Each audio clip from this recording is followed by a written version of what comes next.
When I saw my mother's ring on another woman's hand, I felt grief turn into something sharp and unfamiliar. It happened on an ordinary Tuesday afternoon, the kind of day that carries no warning. I was standing in line at the pharmacy, holding a small paper bag with my name misspelled on the label, when the woman ahead of me reached for her wallet. The light from the window caught her hand, and there it was, gold, warm, unmistakable. A thin band with a tiny dent near the setting. My mother's ring. For a moment my breath stopped working. The room narrowed. All I could hear was the hum of the refrigerator behind the counter and the slow, impatient tapping of someone's foot. I told myself it couldn't be what I thought. Rings look alike. Memories play tricks. Grief exaggerates, but grief doesn't invent dents. That ring had lived on my mother's hand longer than I'd lived on this earth. I knew it the way you know your own reflection. And now it was resting on the finger of a woman who laughed softly at her phone. Unaware that my entire world had tilted, I didn't confront her. I couldn't. My legs felt weak, and my throat had closed up like a door slammed too hard. By the time I reached the counter, she was gone. All that remained was the echo of her perfume, something floral and too sweet, and the quiet realization that the inheritance my husband said was gone had never truly disappeared. It had just changed hands. Before my mother passed, my life was simple in the way that feels sturdy. Not perfect, just steady. I'd been married to Daniel for 22 years. We had routines built from repetition: coffee at 6, the news murmuring low. His keys dropped in the ceramic bowl by the door every evening like punctuation at the end of a sentence. We didn't argue much. We didn't laugh much either. We existed together, which I once believed was enough. My mother, Eleanor, lived 10 minutes away in the house where I grew up. It always smelled faintly of lavender and old books. She had arthritis in her hands and pride in her posture, and she wore that ring even when her fingers swelled. "It reminds me who I am," she'd say, twisting it gently when she thought no one was watching. She was the kind of woman who saved receipts in neat envelopes and tucked money away slowly, deliberately. "For you," she told me once, sliding a folder across her kitchen table. "Not because you'll need it, because I won't." I didn't want to talk about death. I told her to stop being dramatic. She smiled the way mothers do when they know more than you but love you anyway. When she passed, quietly, in her sleep, the world went silent in a way I wasn't prepared for. Daniel held my hand at the funeral. He stood beside me as neighbors brought casseroles and spoke in hushed voices. He told me, "You don't need to worry about anything. I'll take care of it." I believed him. I wanted to. The inheritance wasn't extravagant. Just a modest savings account, some bonds, and the ring. My mother had been clear the money was for my future, and the ring was for my hand. Daniel offered to handle the paperwork while I drowned in grief. He said it made sense, that I wasn't thinking straight. A few weeks later, he sat across from me at our dining table, the one with the uneven leg he'd promised to fix for years. He rubbed his forehead and sighed. "It's gone," he said. I blinked. "What's gone?" "The inheritance. Your mom had debts you didn't know about, medical bills, taxes. It all evened out to nothing." I waited for something inside me to object, to ask for statements, to feel anger. But grief is heavy, and it makes you tired in places you didn't know existed. I nodded slowly, like someone agreeing to bad weather. "And the ring?" I asked. He hesitated, just a second too long. "I thought it was sold with the rest. Antique jewelry doesn't bring much these days." That night, I cried quietly into my pillow, careful not to wake him. I told myself money didn't matter, that my mother wouldn't want me to fight over things. I folded my loss neatly into the corner of my heart where I kept all the other disappointments I'd learned to live with. Life went on, because it always does. Daniel started staying late at work. He said there were layoffs coming, that he needed to prove his worth. He bought new shirts, started wearing cologne again. When I mentioned it, he laughed and said, "What, I can't take care of myself?" I ignored the tightness in my chest. Marriage teaches you which questions lead nowhere. Months passed. The seasons shifted. My grief softened into a dull ache. And then came the Tuesday at the pharmacy, the ring, the woman, and the sudden understanding that something had been taken from me twice. When I got home, Daniel was already there, sitting on the couch, scrolling through his phone. He looked up and smiled like everything was normal. "Hey," he said. "You okay? You look pale." I watched his hands bare, empty. The ceramic bowl by the door was missing his keys. "Where were you today?" I asked. "Work," he said easily. "Too easily." "Why?" I sat down across from him, the paper bag crinkling in my grip. My heart was beating hard now, loud enough that I wondered if he could hear it. "I saw your mistress," I said quietly. "She was wearing my mother's ring." The smile slipped, just for a moment. Enough, the room filled with the ticking of the clock on the wall, each second heavy with everything we hadn't said yet. He opened his mouth, then closed it. His eyes dropped to the floor, like a child caught in a lie too big to carry. In that silence, I understood something with painful clarity. This was never just about money. It was about choice, about betrayal that had roots that had been watered over time. And I realized my mother's ring hadn't been sold. It had been given. Daniel didn't deny it right away. That was the part that hurt most. He just sat there, elbows on his knees, staring at the carpet like it might offer him a script. When he finally looked up, his eyes were red, not from tears but from the effort of holding them back. "You shouldn't have said it like that," he muttered. I almost laughed.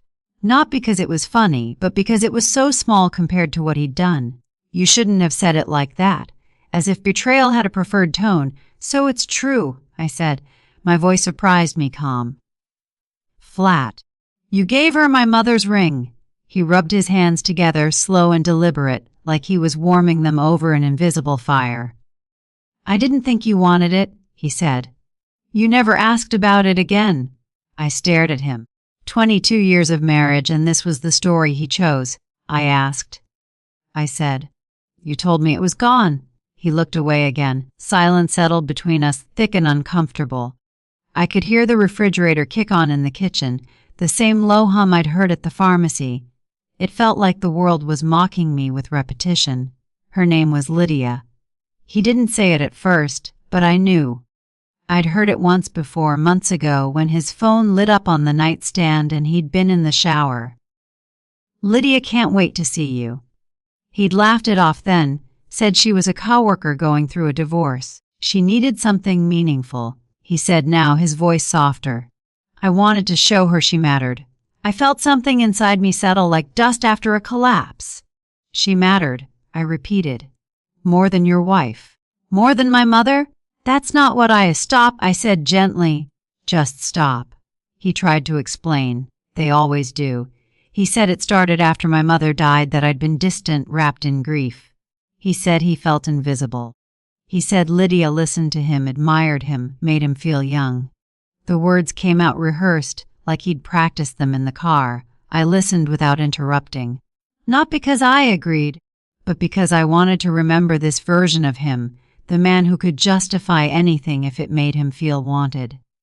When he finished, he looked at me expectantly, as if confession alone deserved forgiveness. "What about the money?" I asked. He stiffened. "What money?" "My inheritance," I said. "The savings, the bonds." He stood up then, pacing the length of the room. "I told you it went to debts. You lied about the ring," I said. "So I'm asking again." His jaw tightened. "You're digging into things you don't understand." That was when I knew, not suspected. Knew. That night I didn't sleep. I lay awake listening to his breathing beside me, steady and unbothered. In the dark, memories rearranged themselves. The sudden improvement in his wardrobe. The dinners he'd skipped. The new credit card statements he said were work-related. By morning, my grief had sharpened into resolve. I started small. I called the bank my mother had used for decades. The woman on the line recognized her name immediately. "Oh yes," she said warmly. She was very organized. She was. There were no debts, no outstanding bills.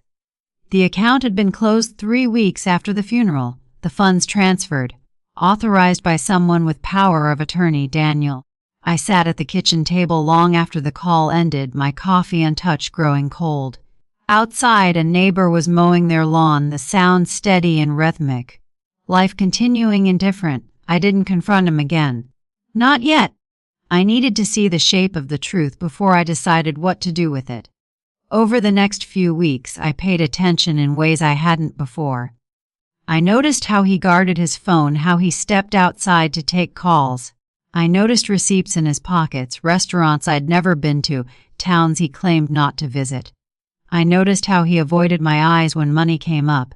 I also noticed myself changing. I moved quietly through the house. My emotions tucked away, I started a notebook, writing down dates, amounts, names. It wasn't revenge yet. It was understanding. One afternoon, while he was at work, I drove back to the pharmacy.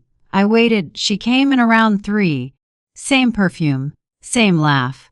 The ring gleamed on her finger like a declaration. I watched her from across the aisle, my heart pounding. Up close, she looked younger than I'd imagined, softer, not cruel. Just careless in the way people are when they believe someone else has already done the hurting. When she turned to leave, I followed her outside. "Excuse me?" I said. She looked startled, then smiled politely. "Yes, that ring," I said, nodding toward her hand.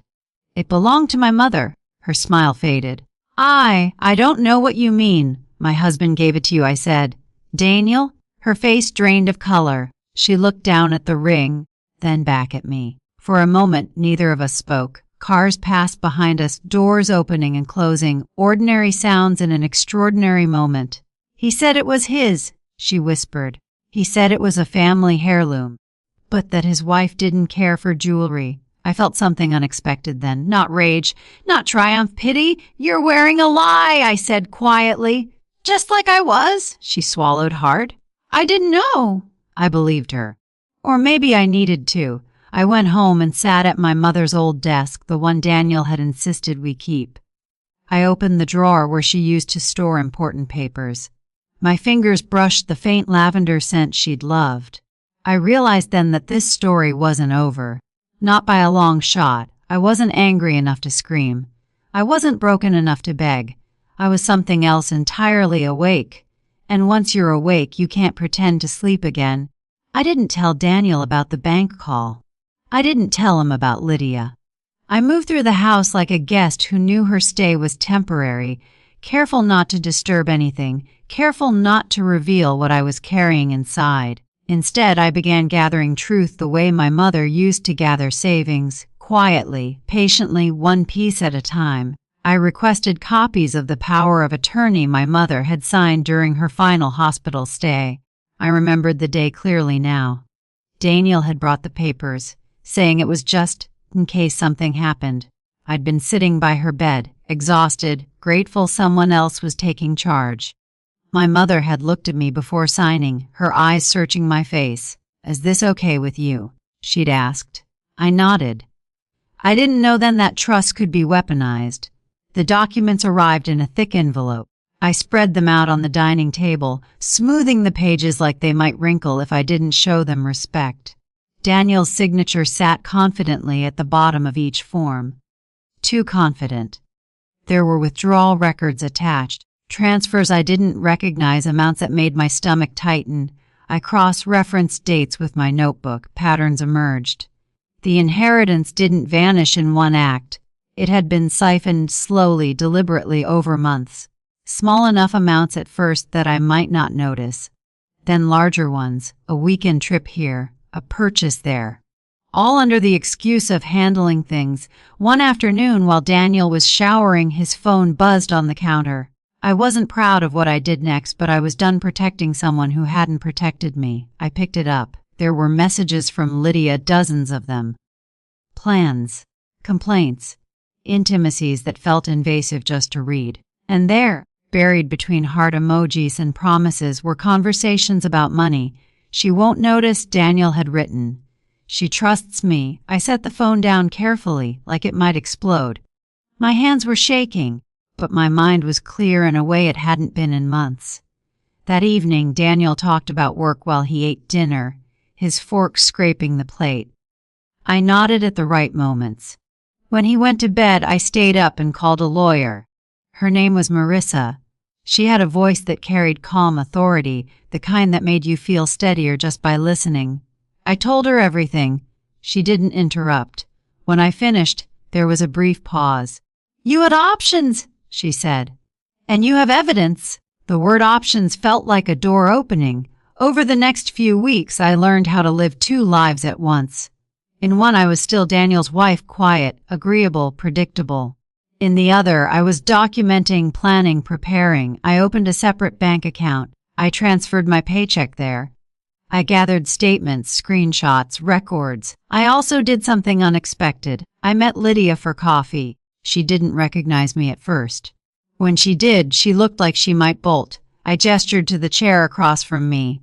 "I'm not here to fight," I said. "I just want the truth." She hesitated, then sat. Her hands trembled around the cup. "He told me you were distant," she said. "That you didn't love him anymore." "I loved him," I said. "I just trusted him." She nodded slowly. "He said the ring was symbolic, that it meant starting fresh." I reached across the table. It symbolized a woman who worked her whole life so her daughter wouldn't have to suffer. Tears welled in her eyes. "I didn't know." "I know," I said again. By the end of the conversation, she slid the ring across the table toward me. The metal was warm from her skin. My hands closed around it, and for the first time since my mother died, I felt something like peace.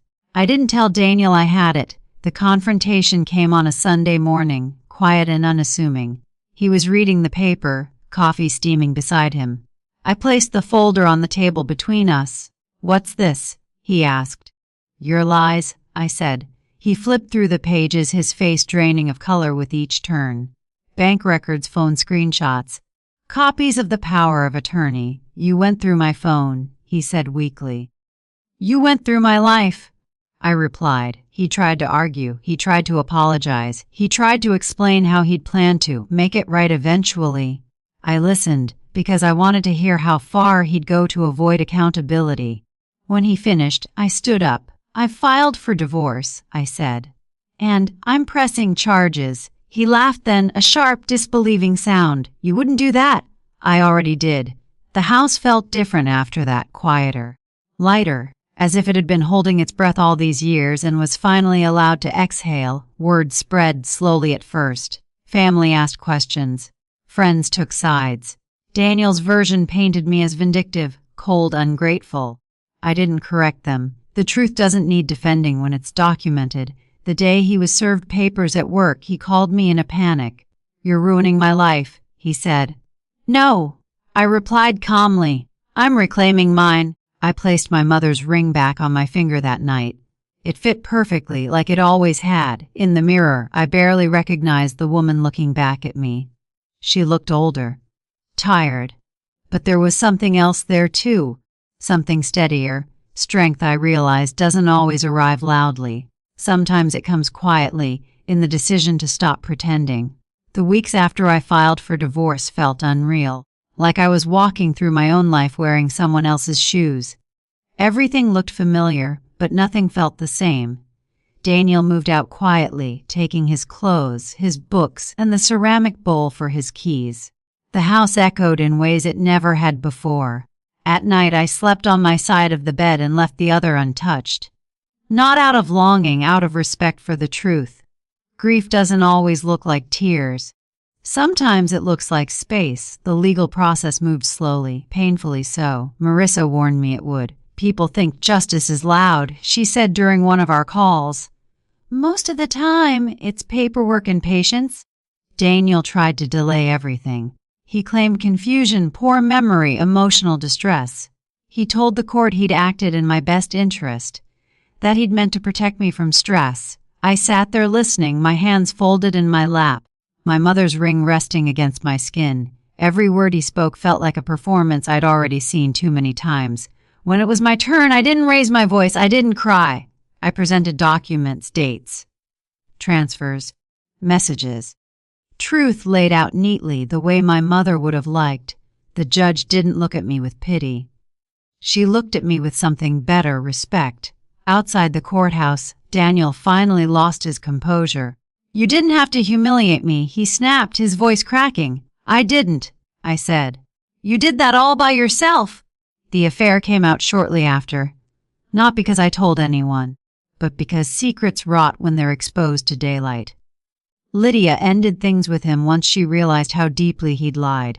She returned more than just the ring. She provided statements, messages, proof that helped my case. I sent her a brief thank you note. No bitterness, no friendship, just acknowledgement. Some friends disappeared, others surprised me. One woman from church brought over soup and said, "I should have listened when you stopped smiling." We sat at my kitchen table, the uneven leg finally fixed, and ate in comfortable silence. Money came back slowly, piece by piece, through court orders and settlements. Not all of it. Some was gone for good. But what remained was enough to matter, and enough to honor my mother's intention. I used part of it to restore her old house instead of selling it, despite Daniel's earlier insistence that it was too much work. I repainted the walls, fixed the leaky sink, replaced the curtains with ones that let in more light. The lavender scent lingered faintly as if she were watching. One afternoon, while sorting through boxes in the attic, I found an envelope addressed to me in my mother's careful handwriting. Inside was a letter dated months before her death. "If you're reading this, it began. It means I'm gone. And if Daniel helped you with the paperwork, I hope he did it with honesty. If not, I trust you'll find your way." I sat on the dusty floor and laughed through tears. She had always known me better than anyone. Daniel tried to call a few times after the settlement. Once late at night, I didn't answer. Closure doesn't always require conversation.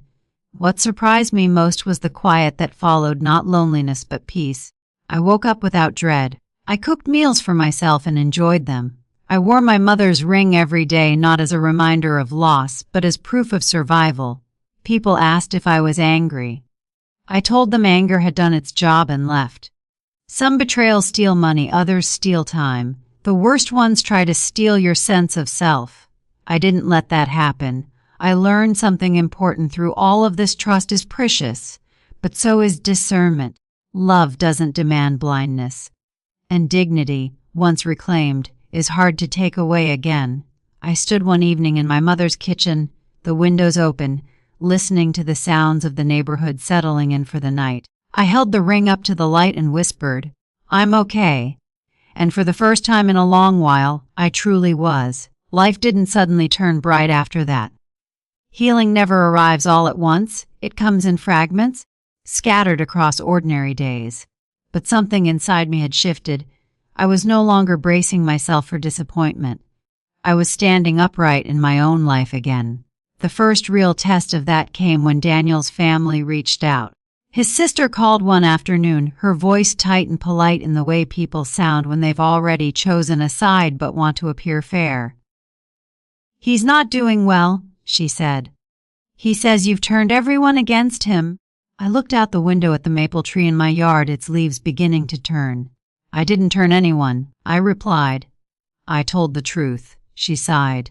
"You know how he is. He panics. He makes mistakes." "Mistakes are accidental," I said quietly. "What he did took planning." There was a pause. Then, softer, "I'm sorry." After I hung up, I realized my hands weren't shaking. A year ago, that conversation would have unraveled me. Now, it simply passed through. I focused on rebuilding, not just financially, but emotionally. I went back to the small routines that had once grounded me. Morning walks, journaling with my coffee, Sunday dinners with friends who had stayed. I started volunteering at the local library, shelving books my mother once loved. It felt like stitching my life back together with familiar thread. One evening, as I was leaving the library, I ran into Lydia. She looked different. Not dramatic, just lighter, like someone who had put down a heavy bag. She hesitated when she saw me, then offered a small, careful smile. "I didn't expect to see you," she said. "Neither did I replied. We stood there for a moment, the air between us no longer charged, just human. "I'm sorry," she said finally.